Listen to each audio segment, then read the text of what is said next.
Maria, une artiste, a trouvé sa muse à Saint-Martin.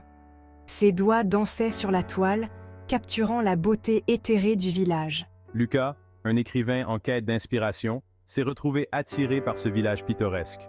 Son cœur aspirait à une histoire, son âme à une muse. Le village de Saint-Martin, charmant, pittoresque, niché au cœur de la vallée de la Loire, en France.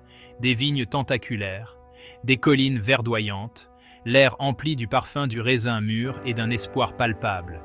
C'est dans un café pittoresque bordant les rues pavées que leurs chemins se sont croisés.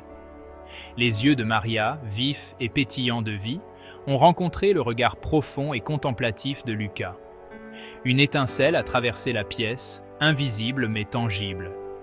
Ils ont parlé, des heures durant, perdus dans leur propre monde.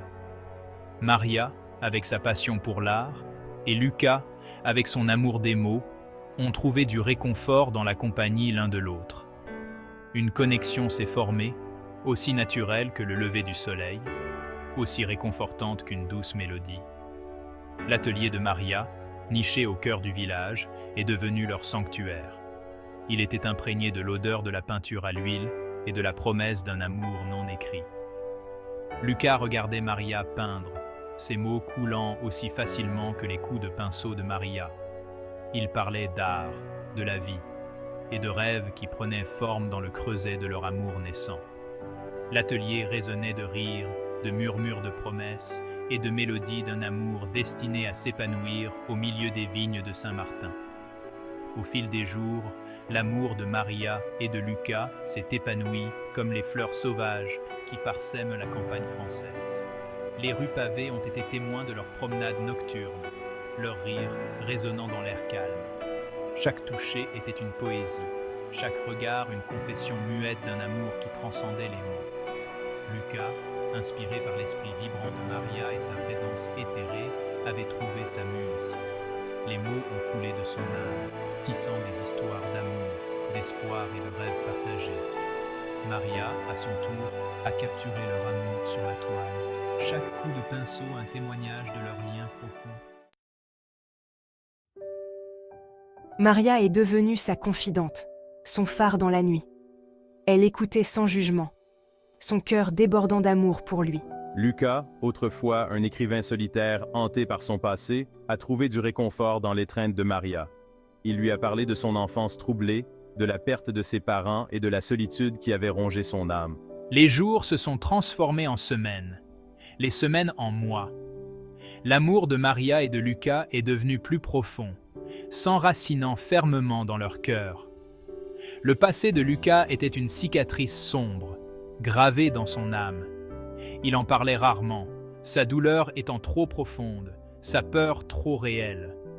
Mais les yeux de Maria, remplis d'amour et de compréhension, lui offraient un espace sûr.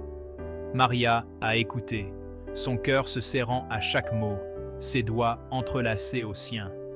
Elle a absorbé sa douleur, partageant son fardeau, lui faisant comprendre qu'il n'était plus seul.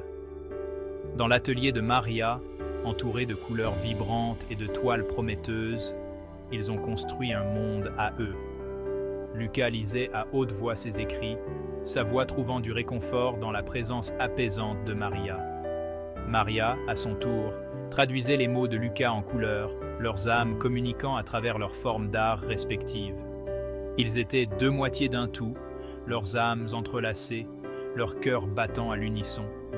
Leur amour était leur sanctuaire, un phare d'espoir dans la tempête, une promesse d'un avenir ensemble. Maria, dans sa sagesse et son amour pour Lucas, décida de lui laisser de l'espace, attendant patiemment qu'il se confie à elle. Elle espérait qu'il se tournerait vers elle, qu'il partagerait ses peurs avec elle, comme il l'avait fait auparavant. Le comportement de Lucas a changé. Il est devenu distant et renfermé. Ses sourires étaient rares, ses yeux constamment assombris par une peur indicible. Un soir d'automne, alors que le soleil projetait de longues ombres sur Saint-Martin, une visiteuse inattendue est arrivée à l'atelier de Maria. C'était une femme, le regard fatigué, le visage marqué par les épreuves du temps. Elle s'est présentée comme étant Élise, une vieille amie de Lucas. L'arrivée d'Élise a jeté une ombre sur le bonheur fragile de Maria et Lucas. Élise était un portail vers le passé de Lucas, un passé qu'il avait désespérément essayé d'oublier. Elle lui rappelait une époque où il était le plus vulnérable, une époque où son cœur avait connu sa première douleur. Maria a observé le changement chez Lucas, son cœur se serrant à chaque jour qui passait. Elle sentait un mur s'élever entre eux, construit par la peur et le silence de Lucas. Les questions brûlaient sur sa langue, mais elle hésitait à les poser, craignant de briser le fragile équilibre de leur relation. Cependant, plus Lucas se retirait dans le silence, plus Maria se sentait perdue et impuissante. L'ombre du passé de Lucas planait sur leur amour, menaçant de déchirer le lien qu'ils avaient si soigneusement tissé. L'arrivée d'Élise avait rouvert de vieilles blessures, ravivant des souvenirs que Lucas avait essayé d'enfouir au plus profond de lui.